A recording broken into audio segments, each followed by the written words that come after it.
ஓம் நம சிவாய வாழ்க. திரு அண்ணாமலையாரை போற்றி. ஓம் குரு வாழ்க. வணக்கம். ஆன்மீக அன்பர்கள் அனைவருக்கும் இந்த சிவடியின் சிவகுருஜி சிவராஜனின் அன்பு கலந்த வணக்கங்கள். நம்ம மாத பலன்கள் தொடர்ச்சியாக பார்த்துட்டு வரோம். ஒவ்வொரு மாதமும் இவ்வளோ சிறப்பாக இருக்குது ராசிகளுக்கு பார்த்துட்டு வரோம். அந்த வகையில் நம்ம இன்றைக்கி வைகாசி மாதம் பார்க்க போகிறோம். ஏன்னா அந்த வைகாசி மாதம் பார்த்திங்கன்னா எப்போவுமே ஒரு சுபமான மாதம், சுப நிகழ்ச்சிகளுக்கு ஆரம்பிக்கக்கூடிய மாதம். அது ஒவ்வொரு ராசிக்குமே ஒரு அருமையான ஒரு வாழ்க்கையில் ஏற்றத்தரக்கூடிய பலனை செய்ய போகுது. அதை பற்றி நான் விரிவாக அந்த வீடியோவில் பார்க்க இருக்கோம். அதுக்கு முன்னாடி இந்த மாதத்தில் சுப முகூர்த்த தினங்கள் வருது. ஏன்னா யூஸ்ஃபுல்லாக இருக்கும். ஏன்னா அந்த மாதம் நிறைய பேர் திருமணங்கள் சுப நிகழ்ச்சி நடத்துவீங்க. அது யூஸ்ஃபுல்லாக இருக்கும். எந்தெந்த நாட்களுமே பார்ப்போம். இது பார்த்திங்கன்னா வைகாசி 6ஆம் தேதி ஞாயிற்றுக்கிழமை, ஆங்கில தேதி மே மாதம் 19ஆம் தேதி வளர்பிறை சுப முகூர்த்தம். அதே போல் வைகாசி 28 திங்கட்கிழமை, ஆங்கில தேதி ஜூன் 9 வளர்பிறை சுபமுகூர்த்தம். அதில் வைகாசி 30 புதன்கிழமை, ஜூன் 12 ஆங்கில தேதி வளர்பிறை சுபமுகூர்த்தம். அதே போல் 2 தேய்பிறை முகூர்த்தங்கள் உண்டு. பார்த்திங்கன்னா வைகாசி 13 ஞாயிற்றுக்கிழமை, மே 26. அதே போல் வைகாசி 20 ஞாயிற்றுக்கிழமை, ஜூன் 2 ஆங்கிலத்துக்கு இது தேய்பிறை சுபமுகூர்த்தம். பொதுவாகவே வளர்பிறை சுபமுகூர்த்த நிகழ்ச்சி பண்ணுறது உத்தமம். இப்போ நமக்கு காலையில் ஒட்டுவல்ல நாட்கள் வந்து இந்த மாதிரி தேய்பிறை முகூர்த்தம் தான் வைக்கிற மாதிரி வருது அப்படின்னா அதை நீங்கள் பயன்படுத்திக்கலாம். என்னை பொறுத்த வரைக்குமே வந்து பார்த்திங்கன்னா சுப முகூர்த்த தினங்கள் வளர்பிறையில் செய்கிறது நல்லது. சரிங்களா? அதை வந்து இந்த மாதிரி முகூர்த்த தினங்களை பயன்படுத்தி இல்லத்தில் சுப நிகழ்ச்சிகள், திருமண இது நீங்கள் வந்து நடத்துங்க. சூப்பராக இருக்கும். சரிங்களா? அதுபோல் இந்த வைகாசி மாதம் அந்த பலன்கள் பார்த்திங்கன்னா நம்ம இன்றைக்கி பார்க்கக்கூடிய ராசி கடக ராசி. ஏன்னா கடகராசிக்காரன் தான் ரொம்ப எதிர்பார்த்துட்டு இருப்பாங்க. மாதம் வீடியோ பார்க்குறவங்க பார்த்திங்கன்னா கடகராசி தான் இருப்பாங்க. யார் ஏதாச்சும் நல்லது சொல்ல மாட்டாங்களா நம்ம, ஏன்னா உங்களுக்கு அஷ்டம சனி போயிட்டுருக்கு. சரிங்களா? அதனால் நம்ம அந்த கடகராசி என்பவர்களுக்கு இந்த மாதம் பார்க்க போகிறோம். பொதுவாக கடகராசி பார்த்திங்கன்னா எப்படி ஒரு நண்டு தன் வலையில் போயிட்டு நம்மளோட குஞ்சுகளை வந்து எப்படி பாதுகாது, அதுபோல் நம்முடைய குடும்பத்துக்காக உழைக்கக்கூடியவர்கள், குடும்ப சூழ்நிலம் அதிகமாக இருக்கும். தன்னை இயல்புக்காக மாற்றிக்கக்கூடியவங்க. எப்படி தண்ணி இப்போ நம்ம வாட்டுக்கல் அடித்தா வாட்டுக்கல் ஷேப்புக்கு போயிடும். ஒரு கடல் இருந்தால் கடல் ஷேப்புக்கு போயிடும். ஒரு நம்ம எதில் ஊற்றி வைக்கிறோமோ அதுக்கேற்றாலும் மாறி, அதுபோல் இவங்களுடைய எண்ணங்கள் எங்கே இருக்காங்களோ அதுக்கேற்றாலும் மாற்றிக்குவாங்க. அதான் கடகராசி. அடைக்கல முகந்தவளை என்ன பண்ணுவாங்க, காப்பாற்றக்கூடியவர்கள். சரிங்களா? எப்படியாச்சும் வாழ்க்கையில் ஜெயிக்கணும் அப்படின்னு நினைக்கக்கூடியவங்க. மற்றெல்லாம் யோசிக்க மாட்டாங்க. சரிங்களா? அதை மட்டும் குறிக்கோள் வச்சுக்கூடியவங்க. அத்தகைய இந்த கடகராசி அன்பர்களுக்கு இந்த மாதம் பார்த்திங்கன்னா கோள்கள் நிலை எப்படின்னு பார்ப்போம். ராசிக்கு 8 சனி இருக்கிறார் கும்பத்தில். ராசி கும்பத்தில் செவ்வாய் ராகு இருக்கிறார். ராசி 10 சுக்கிர புதன் இருக்கார். ராசிக்கு 11 அதாவது ரிஷப ராசியில் குரு ப்ளஸ் சூரியன் இருக்காங்க. இப்போ இந்த இவங்களுக்கு அஷ்டமச்சனி காலத்தில் இருந்தாலும் சில பேருக்கு பார்த்திங்கன்னா அஷ்டமச்சனா வேறு ஒன்றும் இல்லைங்க, அவமானங்கள். அவ்வளோதான். சிம்பிளாக சொல்லும்போது அவமானம். அதனால் அது கொஞ்சம் கேர்ஃபுல்லாக இருந்துங்க, வேறு ஒன்றும் பாதிக்காது. அதே போல் இன்னொரு விஷயம் சொல்கிறேன். அஷ்டமச்சனியோ, 7 சனியோ, அஷ்டமச்சனியோ, கண்டகச்சனியோ, சரிங்களா, எந்த சனியாக இருந்தாலும் சரி, விதிஜாதத்தில் சனி எங்கே இருக்காருன்னு பார்த்துக்கோங்க.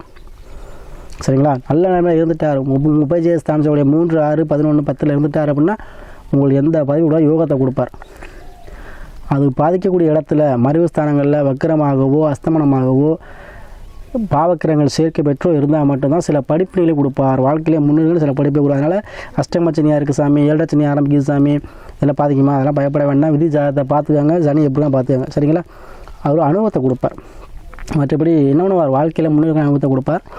அதே போல் இந்த அஷ்டமச்சனி காலத்தில் உங்களுக்கு இப்போ கொஞ்சம் விடிவு காலம். ஏன்னா குரு பயிற்சியாகி உங்களுக்கு ராசி பவன் வந்துட்டார்.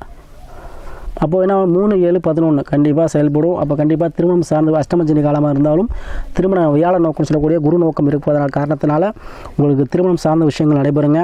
கண்டிப்பாக நடைபெறுங்க. சிலர் சொல்லுவாங்க அஷ்டமி கல்யாணம் பண்ணக்கூடாது, ஏழு பண்ணக்கூடாது. உண்மை தான். இருந்தாலும் இப்போ வியாழ நோக்கம் வருது உங்களுக்கு. வியாழ நோக்கம் சொல்லக்கூடியது என்னென்னா 2ஆம் பாவத்தில் குரு வந்தாலும் சரி, 7 வந்தாலும் சரி, 11 வந்தாலும் சரி, இதெல்லாம் வந்து வியாழ நோக்கம்னு சொல்லுவோம். அப்போ கண்டிப்பாக உங்களுக்கு திருமணம் சார்ந்த விஷயங்கள் தடை தாமதமாக இருந்தால் கண்டிப்பாக நடைபெற காலமாக இந்த காலம் இருக்கும். அதேபோல் சூரியனுக்குள்ளே இருக்கிறார். அப்போ தந்தை வழி சொத்துக்கள், அரசாங்க ஆதரவு, அரசு சார்ந்த விஷயத்தில் உள்ள பிரச்சனைகள் இதெல்லாம் தீரக்கூடிய மாதமாக இந்த மாதம் இருக்குங்க. அதே போல் உங்களுக்கு 11 வந்து செவ்வாய் ராகு சேர்க்க இருக்காங்க. அப்போ வரவேண்டிய பாக்கியங்கள் அனைத்து வரக்கூடிய மாதமாக இந்த மாதம் இருக்க போது. 10 சுக்கிர புதன், வண்டி வாகனம் வாங்க, வண்டி வாகனத்தை தொழில் பண்ணக்கூடியவங்களுக்கு ஒரு வண்டி வாகன சேர்க்கை ஏற்படும். அதே புதன் இருக்கார். கண்டிப்பாக உங்களுக்கு ஒரு பத்திரிகை பதிவு, அதாவது பத்திரிக்கை அடிக்கக்கூடிய சூழ்நிலை. ஏதோ விஷயத்தில் ஒரு பத்திரப்பதிவு பண்ணுவீங்க இடம் சார்ந்த விஷயத்தில். அதே போல் ஒரு பத்திரப்பதிவு, அதே பத்திரிக்கை, அதாவது திருமணம் சார்ந்த விஷயங்கள், வீட்டில் சுப நிகழ்ச்சி நடைபெறதுக்கு இந்த மாதம் உங்கள் இடத்துல கொடுக்குங்க. அதே போல் நினைத்த காரியங்கள் நடைபெறதுக்கு அதீத வாய்ப்புகள் இந்த மாதம் உண்டு. சரியா? அஷ்டமி காலமாக சாமி எதுவும் பண்ணலாமா? கண்டிப்பாக பண்ணுவீங்க. சரியா? குரு வந்துட்டாவே எல்லாமே சால்வ் ஆயிருங்க. அப்போ எந்த மனிதனுக்குமே குருவருள் இருந்துச்சுன்னா அது அந்த எல்லாமே திருவருள் ஃபுல்லாக கிடச்சிரும். அப்போ வழிகாட்டி ஒருத்தர் இருந்துட்டாவே என்ன வழி ஒரு ஒரு ஒரு டிசிஷன் எடுக்கையில் வழிகாட்டுறவங்க நல்ல பாதையை காட்டினா நல்லா இருக்க போகிறோம். அந்த பாதையில் போகாத தாங்க முள்ளு இருக்கும், அந்த பாதையில் சிரமமாக இருக்கணும் தெரியாது, நமக்கு தெரியாமல் அந்த பாதையில் போய்ட்டு நம்ம கஷ்டப்படுவோம். அப்போது குரு இருந்தார்னா வழிகாட்டிடுவார். அப்போ உங்களுக்கு குரு வந்துட்டார், இப்போ என்ன பண்ணுவார்? கண்டிப்பாக உங்களுக்கு என்ன பண்ணுவார்? நல்ல வழியை காட்ட போகிறார். அதில் பயப்பட வேண்டாம். கடகராசி அன்பர்களுக்கு இந்த வைகாசி மாதம் அனைத்துமே உங்களுக்கு சக்ஸஸ் ஆகக்கூடிய மாதமாக இருக்கும். அதே போல் உங்கள் சுய ஜாதகத்தை பார்த்துக்கோங்க. சுய ஜாதகத்தில் ராசி லக்கணம் உயிர், ராசி உடல், தசாபுத்தி பார்த்திங்கன்னா நல்ல நேரம். இப்போ கண்டிப்பாக இந்த தசாபுத்தியை பார்த்துக்கிட்டு செயல்படுங்க. நமக்கு என்ன இந்த கிரகம் தசா நடத்துது, எந்த கிரகம் புத்தி நடத்துது, அப்போ அந்த கிரகம் சார்ந்த விஷயத்தில் நம்ம செய்யணும் அப்படிங்கிறத அதுக்கு தான் பார்க்க சொல்கிறோம். அதான் நல்ல நேரம். சரிங்களா? அதை பார்த்து முடிஞ்சு எல்லாமே சரியாக இருக்கும். பொதுவாக வைகாசி மாதம் உங்களுக்கு எல்லாமே நடக்க போகுதுங்க. அதே போல் மறுமணம் சார்ந்த விஷயங்கள் கண்டிப்பாக நிறைய நடைபெறுங்க. அதே போல் வண்டி வாகன சேர்க்கை வாங்குவீங்க, கண்டிப்பாக வாங்குவீங்க. அதெல்லாம் இருந்தாலும் சரி, வீட்டுக்கு தேவையான பொருட்கள் வாங்குவீங்க, ஆடை ஆபரணங்கள் வாங்குவீங்க. அதே போல் வண்டி வாகன சேர்க்கை ஏற்படும். இந்திய சொந்த சுக்கரன் கூட புதன் இருக்கார். அப்போ டபுள் ஒரு வண்டி இருந்தாலும் ஒரு வண்டி வாங்கணும் ஒரு எண்ணங்கள் வரும். அதனால் கண்டிப்பாக வாங்குவீங்க. அதே போல் யாரெல்லாம் வெளிநாடு வெளியூர் வெளிமாநிலம் போயிருக்கீங்களோ அவங்களாம் சூப்பரான காலம். அது மாதிரி வெளிநாடு நிறைய பேர் போயிருப்பீங்க. அவங்களாம் அங்கே வந்து அதிர்ஷ்டம் உங்களுக்கு காத்துக்கிட்டு இருக்குது. நிறையா எதிர்பாராத தனவரவு கண்டிப்பாக வெளிநாட்டில் உண்டுங்க.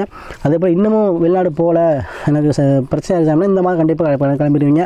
அதில் வந்து கண்டிப்பாக சொல்கிறேன், அஷ்டமி காலத்தில் நிறையா பேர் வெளிநாடு வெளியூர் பண்ணிங்கன்னா சூப்பராக இருக்கலாம். கண்டிப்பாக நீங்கள் வெளிநாடு ட்ரை பண்ணுங்கள், அதுதான் உங்களுக்கு பெஸ்ட்டு. சரிங்களா? அதே போல் இல்லைன்னா தூரம் தள்ளி பிஸ்னஸ் ஆரம்பிக்கலாம், தூரம் தள்ளி வேலைக்கு போகலாம். சரிங்களா? அதே போல் தேவையில்லாத விஷயத்தில் மூக்கம் அழைக்கக்கூடாது, தேவையில்லாமல் ஜாமீன் போடக்கூடாது.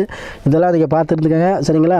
அதே போல் கடன் பிரச்சனை இருக்கவங்களுக்கு ஏதோ ஒரு வகையில் திடீர் கஷ்டம் கண்டிப்பாக வரும். ஏன்னா சனி எல்லாம் இருந்துன்னா உங்களுக்கு யோகத்தை கொடுத்துருவார், 8ஆம் பாதம் யோகத்தை கொடுத்துருவார். அப்போ கண்டிப்பாக உங்களுக்கு ஏதோ ஒரு வகையில் யோகமான காலமாக இந்த காலம் அமையும். அதே போல் தொடர்ச்சியாக நமக்கு வந்து பார்த்திங்கன்னா கடகராசி அன்பர்கள் நிறைய பேர் ஜாதகம் அனுப்பி நமக்கு ஆதரவு கொடுத்து வரீங்க. ஆதரவு கொடுத்த அனைத்து கடகராசி அன்பர்களுக்கும் நன்றியை சொல்லி அதே போல் தொடர்ச்சியாக அவங்க ஆதரவும் கொடுத்துட்டே வாங்க. அதனால் இந்த கடகராசி அன்பர்களுக்கு நினைத்தது காரியம் நடைபெறும் மாதமாக இந்த மாதம் அமையப்போகுது.